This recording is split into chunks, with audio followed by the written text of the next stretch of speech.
Good morning class. Today we will start class 10th history chapter first part 2.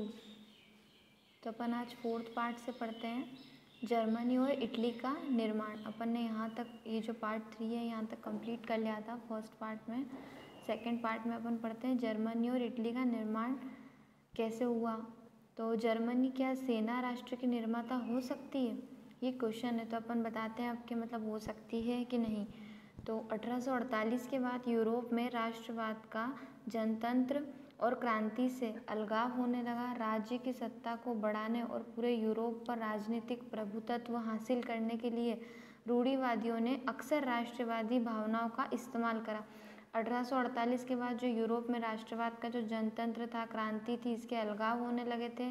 राज्य की सत्ता को बढ़ाने के लिए यूरोप पर जो राजनीतिक जो प्रभुत्व हासिल करने के लिए जो रूढ़िवादियों ने अक्सर राष्ट्रवादी भावनाओं का, इमोशंस का इस्तेमाल किया। इसे उस प्रक्रिया में देखा जा सकता है जिससे जर्मनी और इटली एकीकृत होकर राष्ट्र राज्य बने। जैसा आपने देखा है, राष्ट्रवादी भावनाएं मध्य वर्गीय जर्मन लोगों में काफ़ी व्याप्त थी और उन्होंने 1848 में जर्मन महासंघ विभिन्न इलाकों को जोड़कर एक निर्वाचित संसद द्वारा शासित राज्य बनाने का प्रयास भी किया था। मगर राष्ट्र निर्माण की यह उदारवादी पहल राजशाही और फौज की ताकत ने मिलकर दबा दी। पहले भी इन लोगों ने मतलब क्या करा था, निर्वाचित संसद बनाने के लिए, शासित राज्य बनाने के लिए प्रयास किया, पर जो राष्ट्र निर्माण की उदारवादी पहल थी उन लोगों ने क्या करा था, इन लोगों की ताकत को मिलकर दबाने की कोशिश करी। उनकी प्रजा के बड़े भूमिस्वस में जनकर्स को भी समर्थन किया। उसके पश्चात प्रजा ने राष्ट्र एकीकरण के आंदोलन का नेतृत्व संभाल लिया। उसका प्रमुख मंत्री ऑटो वान बिस्मार्क इस प्रक्रिया का जनक था जिसमें प्रजा की सेना और नौकरशाही की मदद ली गई थी। 7 वर्ष के दौरान ऑस्ट्रेलिया, डेनमार्क और फ्रांस से 3 युद्धों में प्रजा को जीत हुई और एकीकरण की प्रक्रिया पूरी हुई। जनवरी 1871 में वर्साय में हुए एक समारोह में प्रजा के राज्य विलियम प्रथम को जर्मनी का सम्राट घोषित करता था। 1871 में एक समारोह जब हुआ था, जब वहाँ पर राजा जो विलियम थे उनको जर्मनी का जो था वो सम्राट घोषित कर दिया था। 18 जनवरी 1871 की सुबह बेहद ठंडी थी। 18 जनवरी जब 1871 था तो उसकी जो सुबह थी वो क्या थी, बहुत ठंडी थी, क्योंकि जब क्या हो गया था, इसका राजा कौन बन गया था, विलियम बन गया था। जर्मन राज्यों को राजकुमारी सेना के प्रतिनिधि और प्रमुख मंत्री ऑटो वान बिस्मार्क समेत प्रजा के महत्वपूर्ण मंत्रियों की एक बैठक वर्साय के महल के बेहद ठंडे Sheesh Mahal hall of Mrs में हुई। सभा ने प्रजा को काइजर विलियम प्रथम के नेतृत्व में नए जर्मन साम्राज्य की घोषणा की। जर्मनी में राष्ट्र निर्माण प्रक्रिया से प्रजा राज्य में शक्ति के प्रभुत्व को दर्शाता था। नए राज्य ने जर्मनी की मुद्रा, बैंकिंग और कानूनी तथा न्यायिक व्यवस्थाओं के आधुनिकीकरण पर काफ़ी जोर दिया और प्रजा द्वारा उठाए कदम और उनकी कार्रवाई बाकी जर्मनी के लिए अक्सर एक मॉडल बना। इटली के बारे में पढ़ते हैं। जर्मन की तरह ही इटली भी राजनीतिक विखंडन का एक लंबा ही इतिहास था। इटली अनेक वंशानुगत राज्यों तथा बहुराष्ट्र हेम्सबर्ग साम्राज्य में बिखरा हुआ था। 19वीं सदी के मध्य में इटली 7 राज्यों में बटा हुआ था, जिनमें से केवल एक जो था वो कौन सा था, सार्डिनिया पिटमोंट में एक इटावली राजघराने का शासन था। उत्तरी भाग ऑस्ट्रेलिया में हेम्सबर्ग के अधीन था। मध्य इलाकों पर पोप का शासन था और दक्षिणी क्षेत्र पर स्पेन के बुर्बो राजाओं के अधीन थे, मतलब उनका शासन था। इतावली भाषा ने भी साझा रूप हासिल नहीं किया था और अभी तक उसके विविध क्षेत्रीय और स्थानीय रूप मौजूद थे। 1830 के दशक में जूसेप्पे मोत्सिनी ने एकीकृत इतालवी गणराज्य के लिए एक सुविचारित कार्यक्रम प्रस्तुत करने की कोशिश की थी। उसने अपने उद्देश्यों के प्रसार के लिए यंग इटली नामक एक गुप्त संगठन भी बनाया था। 1831 और 1848 में क्रांतिकारी जो थे विद्रोह की असफलता में युद्ध के जरिए जो थे वो इतावली राज्यों को जोड़ने की जिम्मेदारी उन लोगों ने ली थी। इस क्षेत्र के शासक अभिजात वर्ग के नज़रों में एकीकृत इटली उनके आर्थिक विकास और राजनीतिक प्रभुत्व की संभावनाएं उत्पन्न करता था। मंत्री प्रमुख कावुट, जिसने इटली के प्रदेशों को एकीकृत करने वाला आंदोलन का नेतृत्व किया, न तो वो एक क्रांतिकारी था और न ही वो एक जनतंत्र में विश्वास रखने वाला था। इतावली अभिजात वर्ग के तमाम अमीर और शिक्षित सदस्यों की तरह इतावली भाषा में कहीं बेहतर फ्रांच बोलते थे। मतलब इतावली भाषा में वो लोग क्या बोलते थे? फ्रांच बोलते थे। फ्रांस में सार्डिनिया और पिडमॉन्ट की एक चतुर कूटनीति संधि, जिसने पीछे काबूल का हाथ था, से सार्डिनिया पिडमॉन्ट 1859 में ऑस्ट्रेलिया वालों पे हरा पाने में कामयाब हुआ। 1859 में उन लोगों ने ऑस्ट्रेलिया को हरा दिया था। नियमित सैनिकों के अलावा ज्यूसेppe गैरिबोल्डी के नेतृत्व में भारी संख्या में सशस्त्र स्वयंसेवकों से इस युद्ध में हिस्सा लिया। 1860 में वे दक्षिण इटली और 2 सिसिलियों के राज्य में प्रवेश कर गए और स्पेन शासकों को हटाने के लिए उन्हें स्थानीय जो किसानों का समर्थन पाने में सफल रहे। मतलब उनने जो किसानों का समर्थन करा, किसानों को हर चीज़ से फ्रीडम दिलवाई और उस सब चीज़ों में वो समर्थ रहे। 1861 में इमैनुअल द्वितीय को एकीकृत इटली का राजा घोषित किया गया, मगर इटली के अधिकांश निवासी, जिसमें निरक्षरता की दर काफ़ी ऊंची थी, अभी भी वो उदारवादी राष्ट्रवादी विचारधारा से अनजान थे।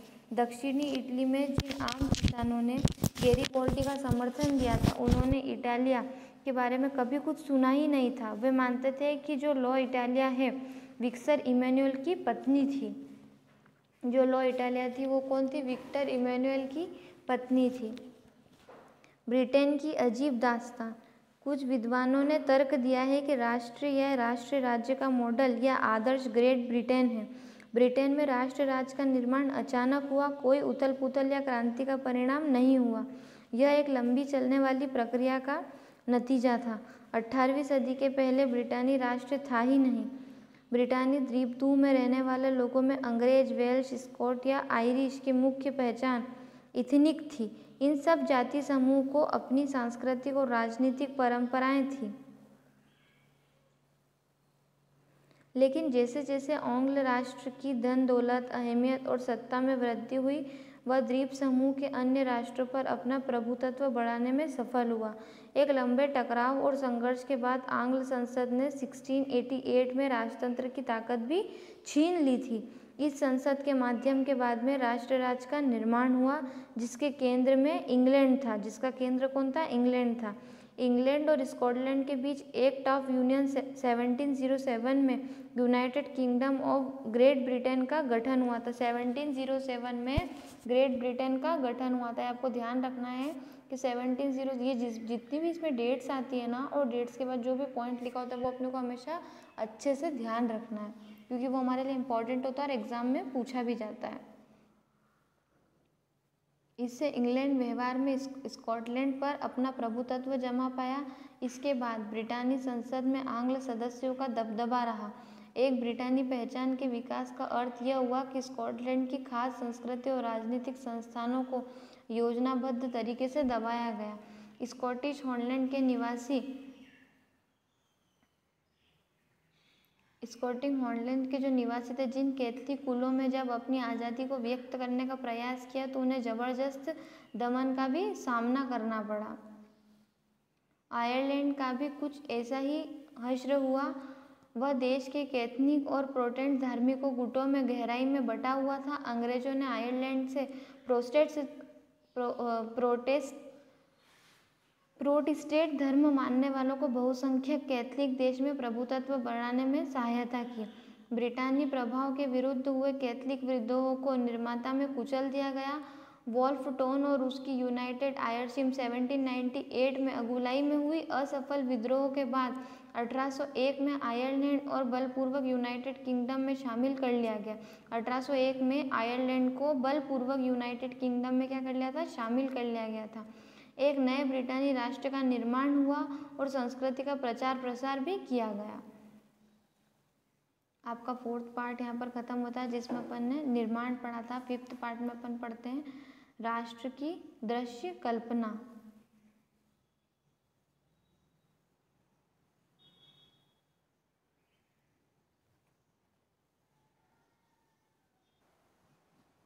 किसी शासक को एक चित्र या मूर्ति के रूप में अभिव्यक्त करना आसान है, किंतु एक राष्ट्र को चेहरा कैसे दिया जा सकता है?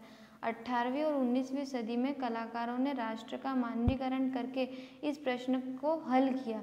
दूसरे शब्दों में उन्होंने एक देश को कुछ यूं चित्रित किया जैसे वह कोई व्यक्ति हो। उस समय राष्ट्रों को नारी भेष में प्रस्तुत किया जाता था।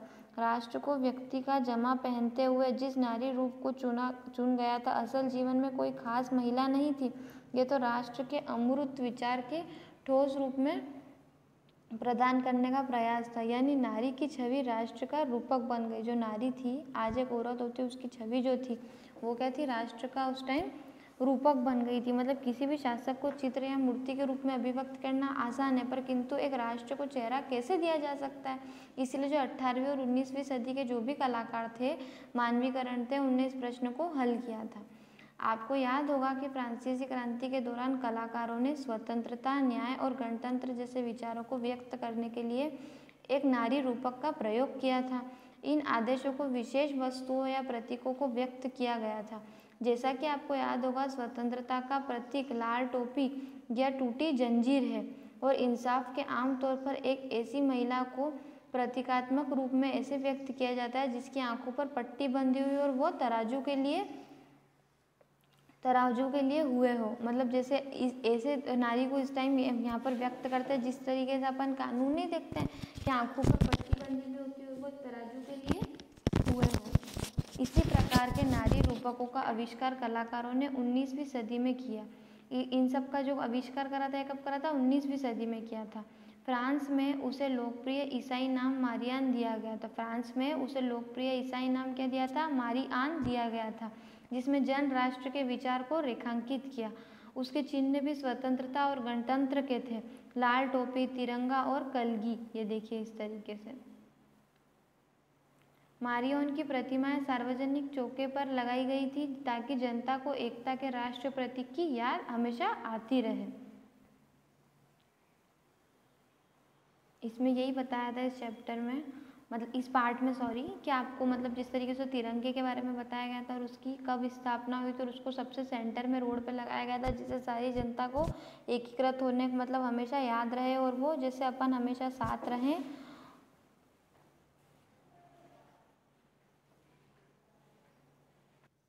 जिस तरीके से आपने इस पैराग्राफ में देखा था कि जो लाल टोपी, तिरंगा, कलगी, ये सब गणतंत्र और स्वतंत्रता के चिन्ह थे।